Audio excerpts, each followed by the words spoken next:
বিসমিল্লাহির রহমানির রহিম। প্রিয় শিক্ষার্থীরা, পূর্বের ক্লাসের ধারাবাহিকতায় তোমাদেরকে স্বাগতম, শুভেচ্ছা জানিয়ে শুরু করছি যুগাশ্রী প্রোগ্রাম। প্রবলেম 1, অভিষ্ট function z equal to 2y minus x, সীমাবদ্ধতা x plus y is lesser equal 5, y is lesser equal 5x, x is lesser equal 5y, যেখানে x, y is greater or equal 0। এই প্রবলেমটুকুরে আমরা কি করব? যুগাশ্রীর মাধ্যমে সমাধান করব। তো সমাধানের কৌশলটা কি? ক নম্বর প্রশ্ন দেখো, সৃজনশীল স্ট্রাকচারে ক নম্বর প্রশ্ন,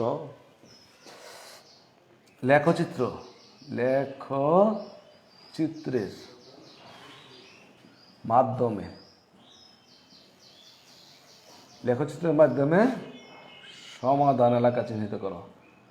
সমাধান এলাকা। লেখচিত্রের মাধ্যমে সমাধান দরকার না, লেখচিত্রের মাধ্যমে জ্যামিতিক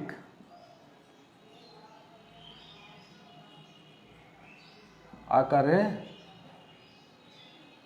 প্রকাশ করো। লেখচিত্রের জ্যামিতিক আকারে গ্রাফ আমরা জানি, সেই গ্রাফটাকে প্রকাশ করো শুধু। তাহলে সলিউশনটা হচ্ছে, খেয়াল করো, এটাকে যদি আমি প্রথম অবস্থায়, এই সলিউশনটাকে যদি প্রথম অবস্থায় আমি লিখি, তাহলে সমীকরণ হিসেবে বিবেচনা করলে 5, বা এইখান থেকেও লিখতে পারো যে প্রদত্ত সীমাবদ্ধতাগুলোকে ঋণমুক্ত সমীকরণ হিসাবে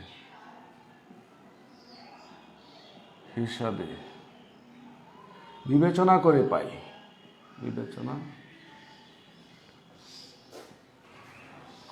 পাই।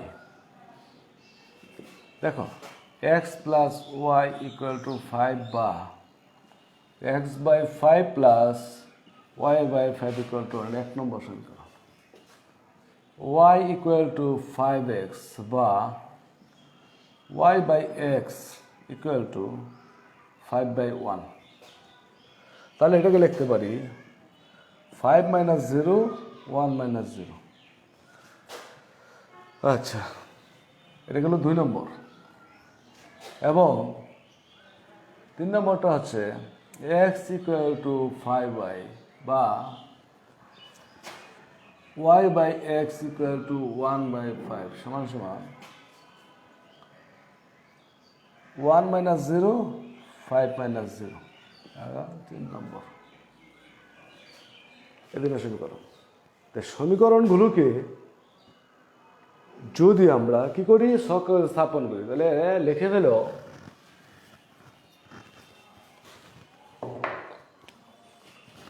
সমীকরণ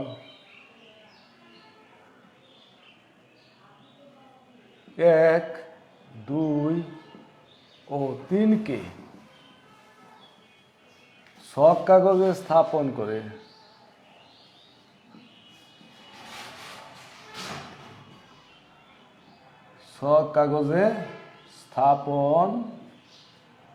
করে প্রদত্ত শর্ত প্রয়োগ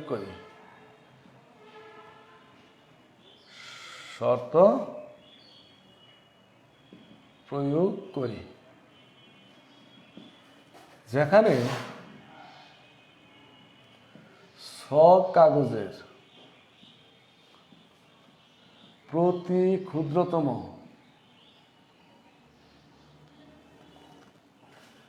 এক বর্গ সমান 1 একক। আশা করি এটুকু তোমরা কি করতে পারছো, বুঝতে পারছো। তাহলে দেখো, এখন তাহলে লেখচিত্রটা হচ্ছে এইটা, x বার,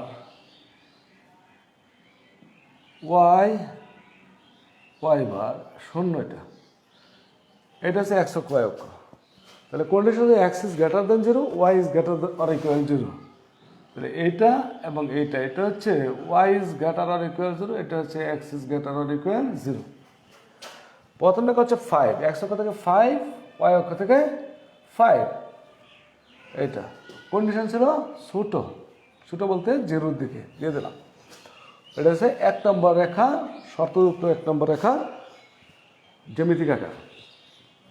2 নম্বরটা হচ্ছে 5 1। আমরা জানি কুটি দেওয়ার অন্তর বাদ ভুজ দেওয়ার অন্তর, তাহলে বিন্দু কত 0 0 একটা বিন্দু পাইছি, আর একটা কত 5 1।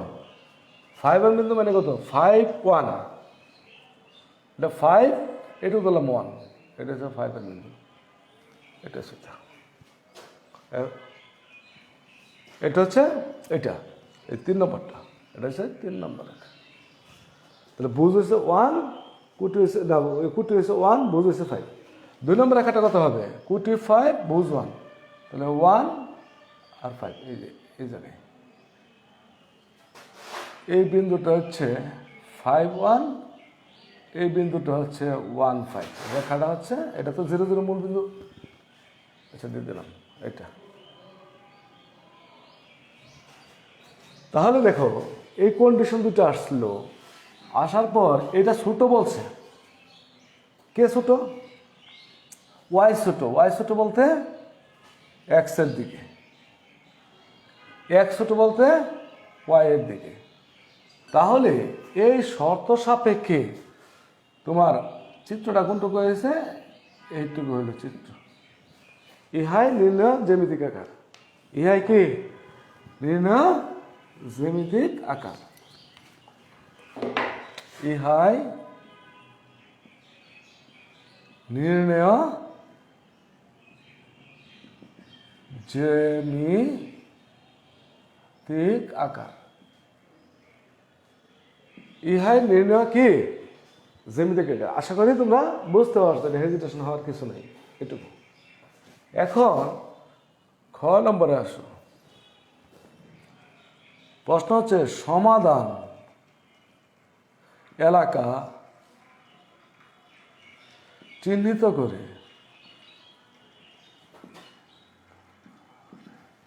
প্রান্তবিন্দু বিন্দুগুলি নির্ণয় করো। সলিউশন হচ্ছে ক থেকে পাই, ক থেকে দেখা যায় যে সীমাবদ্ধতা, ক থেকে দেখা যায় সীমাবদ্ধতাগুলি দ্বারা আবদ্ধ ক্ষেত্র, এটা একটা আবদ্ধ ক্ষেত্র সৃষ্টি, আবদ্ধ ক্ষেত্র ও এ বি ও। দেখো এটা যদি ও হয়, এই বিন্দুটা হচ্ছে এ, এটা হচ্ছে কত বি। আশা করি তোমরা বুঝতে পারছো। ও এ বি ও এবং প্রান্তীয় বিন্দুগুলি যথাক্রমে, এটা মূল বিন্দু, এ কত বের করব আর ভি কত সেটাও কি করব বের করতে হবে। সেটুকু বুঝতে পারছো আশা করি। তোমরা ভালোভাবে নিখুঁত ভাষায় দেখবা, তাহলে হয়ে যাবে। দেখো এ হচ্ছে 1 নম্বর আর 3 নম্বর রেখার সাধারণ বিন্দু। তাহলে 1 নম্বর রেখা ছিল x plus y equal to 5, 3 number রেখা ছিল x ইকুয়াল টু 5y। তাহলে কি দাঁড়ায় 5y plus y equal to 5, তাহলে 6y ইকুয়াল টু কত 5, y ইকুয়াল টু 5/6। y যদি 5/6 হয় তাহলে x কত 25/x ইকুয়াল টু 25/6। তাহলে এ বিন্দু স্থানাঙ্ক কত 25/6, এটা কত 5/6। এই ক্ষেত্রে হচ্ছে চলে আসলে এটা রাফ করে ফেলবা। তারপরে দেখো বি বিন্দু, বি বিন্দু কত, এটা একের সাথে সম্পর্কিত। তাহলে x plus y equal to 5 আর y ইকুয়াল টু কত 5x। তাহলে এই ক্ষেত্রে কি দাঁড়াচ্ছে 6x equal to 5, x equal to 5/6। তাহলে y ইকুয়াল টু কত 25/6। তাহলে এটা হচ্ছে উল্টোটা। তাহলে কত হলো x হচ্ছে 5/6, y ইকুয়াল টু 25/6। আশা করি তোমরা এটা বুঝতে পারছো, বুঝো না এইভাবে বের করবা। আর তোমার গ্রাফের যে সমস্যাটুকু হতে পারে, গ্রাফের কিন্তু ঘরগুলি সমান নাও থাকতে পারে। কি হতে পারে? সমান না থাকলে এই ইন্টারসেকশন বা ইন্টারসেক্টিং পয়েন্টগুলি সঠিক নাও আসতে পারে, এবার সমাধান করে তুমি বের করে দিয়ে দিবা। আচ্ছা, তাহলে এ ও এ বি প্রান্তীয় বিন্দুগুলি নির্ণয় হয়ে গেল। তাহলে এটার জন্য চিত্র আবশ্যক, এটার জন্য কি চিত্র লাগবে? চিত্র আবশ্যক। ঘ নম্বরে আসো। গ নম্বর, সর্বোচ্চ মান নির্ণয় করো। সর্বোচ্চ মান নির্ণয় করো। তাহলে অভিষ্ট ফাংশন কত ছিল? উপরে লেখা আছে দেখো, অভিষ্ট ফাংশন জেড, সর্বোচ্চ বলছে z max equal to 2i minus x. তাহলে z not equal to 0 minus 0 সমান সমান 0, z A equal to, z কত ছিল? 25/6 মাইনাস, সরি ওয়াই তো, তাহলে 5/6 ইন্টু 2 মাইনাস 25/6 কত দাঁড়ালো? 6। তাহলে 6 যদি 6 আর উপরে আসো 10, 15/6, তাহলে কি দাঁড়ায়? মাইনাস 3 5 15, 3 2 6 এত। জেড বি সমান সমান 25/6 ইন্টু 2 মাইনাস 5/6, এটা কত দাঁড়ায়? 6। 50, 50 হতে 5 গেলে 45/6, 3 দিলে 3 15 45, 3 2 6 এত। সুতরাং সর্বোচ্চ মান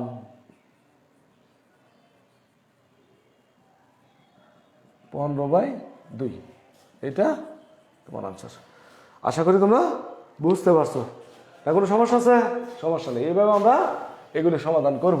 এই কাজটা কেন করলাম, কিভাবে করলাম দেখছো? আবার দেখে জ্যামিতি অংশ থেকে y ইকুয়াল টু 5x, 5টা হচ্ছে ঢাল, আর ঢাল সমান সমান জানি কুটিদ্বয়ের অন্তর, অন্তর ভাগ কি ভুজদ্বয়ের অন্তর। তাহলে অন্তর হলে অবশ্যই দুইটা পয়েন্ট লাগবে, আর এই রেখাটা মূল বিন্দুগামী। কি গামী? মূল বিন্দুগামী। তাহলে এই রেখাটা যদি মূল বিন্দুগামী হয়, তাহলে মূল বিন্দু একটা বিন্দু পেয়ে গেলাম, একটা বিন্দু। তা আরেকটা বিন্দু কত আসবে? y ইকুয়াল টু কুটিদ্বয়ের অন্তর ভাগ 5 এর 1 আছে 1/0 ভুজদ্বয়ের অন্তর। তাহলে আরেকটা বিন্দু কত আসবে? 1,5। তাহলে এই দুই বিন্দু, তাহলে মূল বিন্দু হয়েছে 0 0 1 5 1 আর 5, এই রেখাটা। এরকমভাবে আমরা দুইটা বিন্দুর সংযোগ রেখাটা হবে তার। কিন্তু এখানে যদি লেস দেন বলে ওয়াই ছোট মানে কি রেখাটা নিচের দিকে স্লোপ করবে। কারণটা দেখো কেন এই ঘটনাটা ঘটছে। ওয়াই ছোট মানে এটা মানে কোন দিকে যাচ্ছে? সে নিচের দিকে। এতে কি করছে? ওয়াই এর দূরত্ব বা ওয়াই এর মান কমছে। আবার যদি এক্স ছোট হয়, এক্স ছোট হলে অবশ্যই ওয়াই বড়। তাহলে দেখো এক্স ছোট ধরো এটা গেল, এটা যদি উপর দিকে দাও তাহলে এক্স কমবো, ওয়াই কি করবে? ওয়াই এর দৈর্ঘ্য বাড়তে থাকবে। এই জন্য এক্স ছোট হলে দিক হবে ওয়াই এর দিকে, আর ওয়াই ছোট হলে দিক হবে এক্স এর দিকে। আর বিন্দুগুলি দেখাইটাই এরকমভাবে তোমরা করে ফেলবা। কি বুঝতে পারছো সবাই? একটু চেষ্টা করবা বোঝার জন্য। দ্বিতীয়ত লেখা ডাকের যায় অঙ্ক। এক ব্যক্তি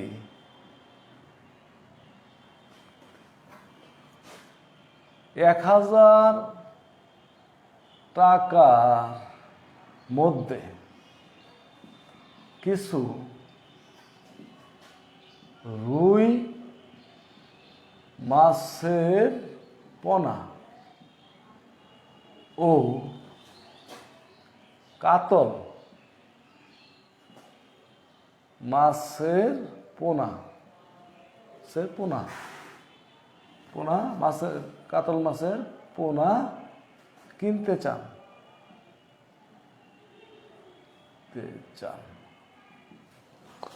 কি করছে সে? 1000 টাকার মধ্যে কিছু রুই মাছের পোনা ও কাতল মাছের পোনা কিনতে চাচ্ছে। 100টি রুই মাছের দাম 60 টাকা এবং 100টি রুই মাছের দাম কত? রুই মাছের পোনার দাম 100টি কাতল মাছের পোনার দাম 30 টাকা। কি বলছে? 100টা রুই মাছের পোনার দাম 60 টাকা আর 100টি কাতল মাছের পোনার দাম 30 টাকা। তিনি সর্বাধিক তিনি সর্বাধিক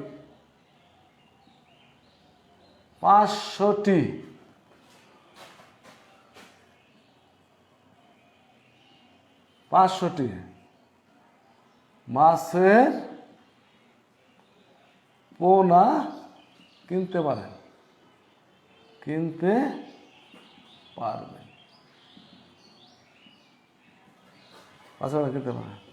তাহলে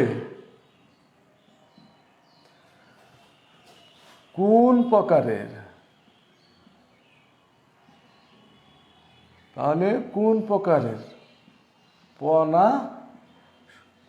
প্রকারের পোনা সর্বাধিক কত?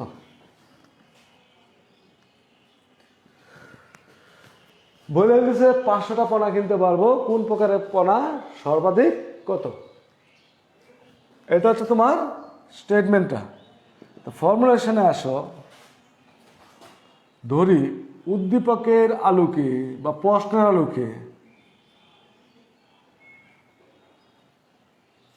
আলোকে ধরি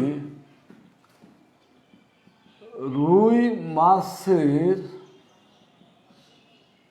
পোনা x, কাতল মাছের পোনা সমান y। তাহলে রুই মাছের পোনার দাম কত? 100টির দাম 60, 100টির দাম 30। তাহলে সে বিনিয়োগ করছে কত? 1000 টাকা। তাহলে অভিষ্ট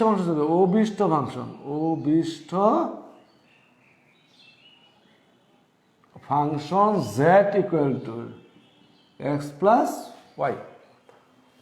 তাহলে কোন প্রকারের পোনা সর্বাধিক কত? তাহলে এখানে পোনার সংখ্যা সর্বাধিক বলছে, সে 500-এর মধ্যে কিনতে পারবে।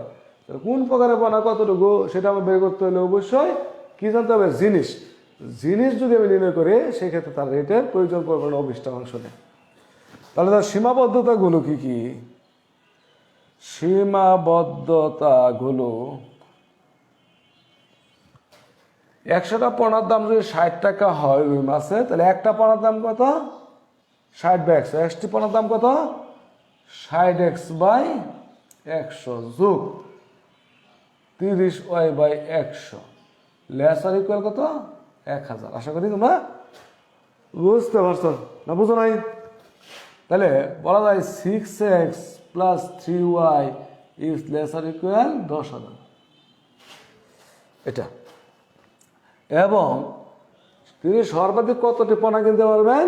500টা। তাহলে x + y is lesser equal 500। যেখানে পোনা কিনতে পারবেন বলছে সেহেতু এটা শূন্য হবে না অবশ্যই, যেহেতু দুইটা দাম দেওয়া আছে। তাহলে x is greater than 0, y is greater than 0। আশা করি তোমরা কি করতে পারছো?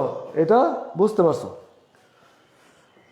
বা এটা যদি এদিকে তোমার সমস্যা হয় বুঝতে, তাহলে আমি এদিকে লিখে দিচ্ছি। এবং x + y is lesser equal কত? 500 পোনা কিনতে পারবে যেখানে x, y is greater than 0। এটা তুমি ফর্মুলেশন করে ফেললে। এখন তুমি সলিউশনে আসো, অর্থাৎ সমাধানে আসো। সমাধানে ওই আগের পদ্ধতি, কি পদ্ধতি?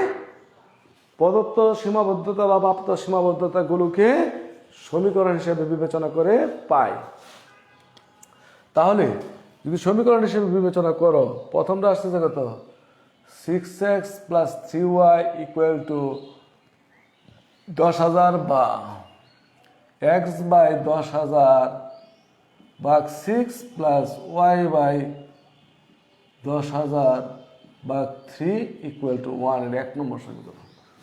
2 নম্বরটা আসতেছে x + y = কত?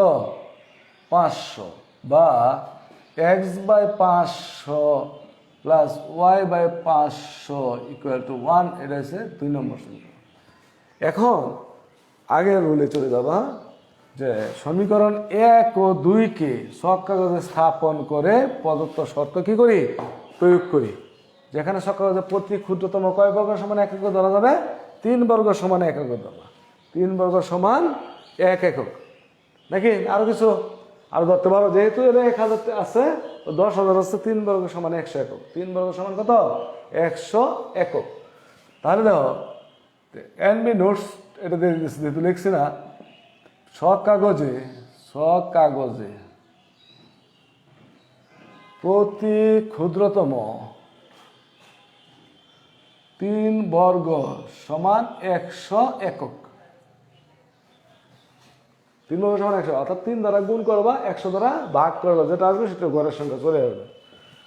তাহলে আসো গ্রাফে x বার, y বার 0। তাই যদি হয় তাহলে প্রথমটা হচ্ছে 3 আর হচ্ছে 5,000। 5,000-এ 100 দ্বারা ভাগ করলে কত হয়? 50 গড়। তাহলে 100 খবর কত আসবে? 50 গড়। তাহলে দেখবো কত? 5,000 ভাগ 3, 0। এটা ঠিক আছে। পরে আবার এটার জন্য আসছে 3 দা গুণ 100 দ্বারা ভাগ, 100 গড়। 50 গড়, এটা হবে তার দ্বিগুণ 100 গড়। তাহলে আর একটু কাছে দিয়ে দিই, এটা বুঝতে সুবিধা। তো 50 গড়, এটা দ্বিগুণ 100 গড়, তাহলে কত? 10,000 ভাগ 3, 0,10,000 ভাগ 3। এটা y অক্ষের উপর। এই যে রেখাটা, এই রেখাটার শর্ত হচ্ছে ছোট বলতে 0-র দিকে। এই যে পেয়ে গেলাম। কি বুঝতে পারছো? যদি একক বেশি হয় তাহলে একক বেশি ধরবো, আর যদি ভাগের তোমার ক্ষুদ্রতম ঘর থাকে, যে বিজুরটা আছে সেই বিজুরটা সমান তুমি ধরে নিবা। 3 বর্গ সমান, এখানে 3 হয়েছে বিজুর, ভগ্নাংশ আকারে আছে, তাই আমি 3 বর্গ সমান 100 করে ধরে নিলাম। ক্লিয়ার? দ্বিতীয়টা হচ্ছে কত? x/500 প্লাস y/ কত? 500। x/500, y/500। তাহলে 100 দ্বারা ভাগ করলে, 3 দ্বারা গুণ করলে 3 5 15 ঘর। 3 5 15 ঘর। আর এটাও একই জিনিস, 3 5 কয় ঘর? 15 ঘর। কন্ডিশন এটা কন্ডিশন। এটাও বলছে তোমার ছোট।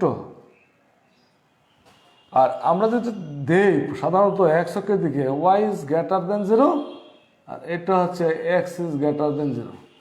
তাহলে খেয়াল করো, এই দুইটা কন্ডিশনের মধ্যে সাধারণ এরিয়া হচ্ছে এই রেখার নিচে যেতে পারবে না, এই রেখার বামে যেতে পারবে না, আর নির্দিষ্ট রেখা এইটা। এইটুকুর মাঝে সকল শর্ত কি? এটুকুর মধ্যে সকল শর্ত বিদ্যমান। কারণ এটা যদি নিচের দিকে আসে, এইটুকু 1 অংশ, এটুকু 3 অংশ, 3 আর 1 অংশ কত? 4 অংশ ফিল আপ করবে। আর যদি এইটুকু দাও তাহলে শুধু এইটার অংশ ফিল আপ করবে, 2টা 3 অংশ ফিল আপ করবে, 4টা অংশ ফিল আপ করতেছে না। আর এটা কয় অংশ? 1টা 2টা 3টা 4টা অংশ, প্রত্যেকটা 4টা অংশ ফিল আপ করছে। তাহলে এইটার স্থানাঙ্ক হচ্ছে 0 0। এটা এ অফ কত? 500,0। এটা বি অফ কত? 0,500। তারপর বলা ছিল কত? 500-র মধ্যে সে কাজটা কি করবে? সম্পূর্ণ করবে, সর্বাধিক জিনিস। তাহলে এই ক্ষেত্রে যেহেতু 500 0, এটাও 500, দুইটাই সমান আসছে, সেহেতু তুমি বলাই আছে যে x is greater than 0, y is greater than 0, পুরোটাই 0 হতে পারবে না। তাই বলে কি মান বিদ্যমান থাকবে না? অবশ্যই মান বিদ্যমান থাকবে। সেটা কোনটা? সমান সমান হয়ে যাবে। কি হয়ে যাবে 500টা পড়া কিনছে সমান সমান হয়ে যাবে। সমান সমান হলে এই দুটো মাঝামাঝি নিয়ে নিবা কত মধ্যবিন্দু 250 250 তাহলে 250 এন্ড 250 এতে 250 এতে 250 তাহলে এই বিন্দুটা তুমি ছেদবিন্দু হিসাবে আখ্যায়িত হবে। তাহলে এই বিন্দুটার নাম হচ্ছে এরিয়ার বিন্দু, এটা হচ্ছে ফিজিবল রিজন। কিন্তু শর্ত সাপেক্ষে আমার এই বিন্দুটা আসবে না, তাহলে এইটা অথবা এটা যে কোনো একটা হলেই হলো। আশা করি এটাও বুঝতে পারছো। তাহলে আমাদের যুগাশ্রী প্রোগ্রামে যত ধরনের সমস্যাই থাকুক না কেন আমরা সকল ধরনের সমস্যা সমাধান করতে পারবো। আর একটা ধরো example z equal to 2x plus 3y, x plus y is lesser equal 6, x is greater than 4, y is greater than equal 4, y is lesser equal 8. এখানে x is greater than equal 0, y is greater than equal 0. এটা একটা formulation. এটা সমাধানটা করবো আমরা কিভাবে? একইভাবে দেখো, এটাকে আমি সমীকরণে প্রকাশ করলে x/6 plus y/6 equal to 1 পাবো, এটা 1 নম্বর সমীকরণ। এটাকে সমাধান করলে x ইকুয়াল টু 4 পাবো, 2 নম্বর সমাধান। এটাকে সমাধান করলে y ইকুয়াল টু 8 পাবো, এটা কয় নম্বর সমাধান? 3 নম্বর সমাধান। ঠিক আছে, 3 নম্বর সমাধান। তাহলে খেয়াল করো, এই 3টা সমাধানকে যদি আমি ছক কাগজে স্থাপন করে শর্তগুলি প্রয়োগ করি তাহলে আমার সমস্যা সমাধান হয়ে যাবে। তাহলে x x বার, y y বার, এটা হচ্ছে y is greater than equal 0 আর এটা হচ্ছে x is greater than equal 0। তাহলে y is greater than equal 0, x is greater than equal 0, প্রথম হচ্ছে 6 6 6 6 সমান সমান এরিয়া আছে।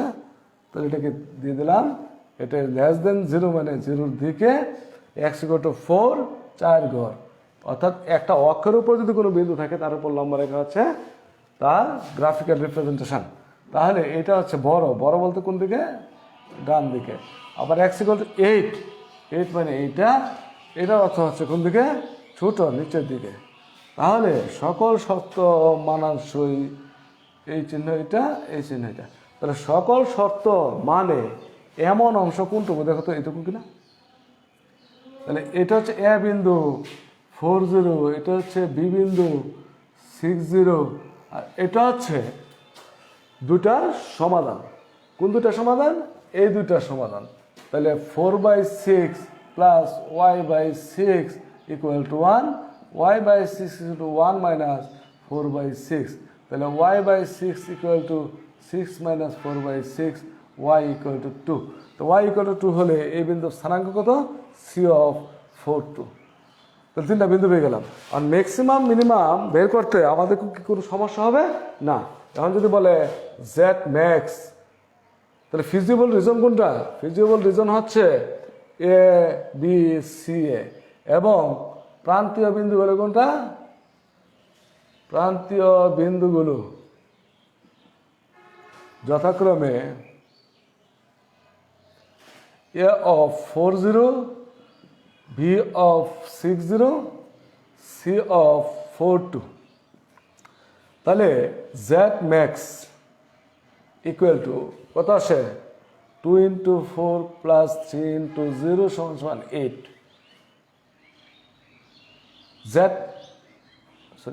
জেড এ নির্ণয় করবো কি? Z max.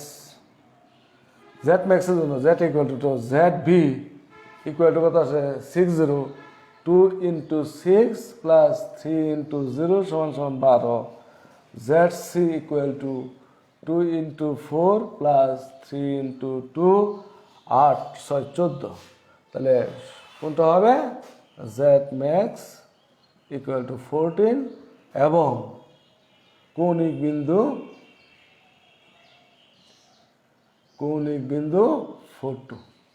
আর যদি জেড মিন হয়, জেড মিন ইকুয়াল টু 8 এবং কৌণিক বিন্দু 8 কৌণিক বিন্দু কত? 4,0। আশা করি তোমরা কি এটাও বুঝতে পারছো। তো ভালোভাবে সুন্দরভাবে গ্রাফিক্যাল রিপ্রেজেন্টেশন যুগাশ্রী প্রবলেমগুলি এইভাবে তোমরা সমাধান করবে। নেক্সট ক্লাসে আমরা পড়াবো বক্সের যুগাশ্রী প্রোগ্রামে কিছু বক্সের অঙ্ক আছে বা ফ্লোচার্টের অঙ্কগুলি আছে, সেই অঙ্কগুলি কীভাবে করা যায় সেই কোশ্চেনগুলি আমরা দেখে নিব। দেখবো আমার বলা আছিল গত ক্লাসে যে বিনিয়োগকৃত অর্থ যদি থাকে তাহলে আমরা অভিষ্ট ফাংশন লিখবো কি z equal to x plus y. আর যদি বিনিয়োগকৃত অর্থ না থাকে, আমাদের বিনিয়োগকৃত অর্থ নির্ণয় করতে হয়, সেই ক্ষেত্রে আমরা লিখবো z equal to x plus by, যেখানে এ হচ্ছে এক্স এর মূল্য বা দাম বা বি হচ্ছে ওয়াই এর মূল্য বা দাম, অথবা এ হচ্ছে এক্স এর লাভ বা বি হচ্ছে এক্স এর লাভ। আল্লাহ হাফেজ।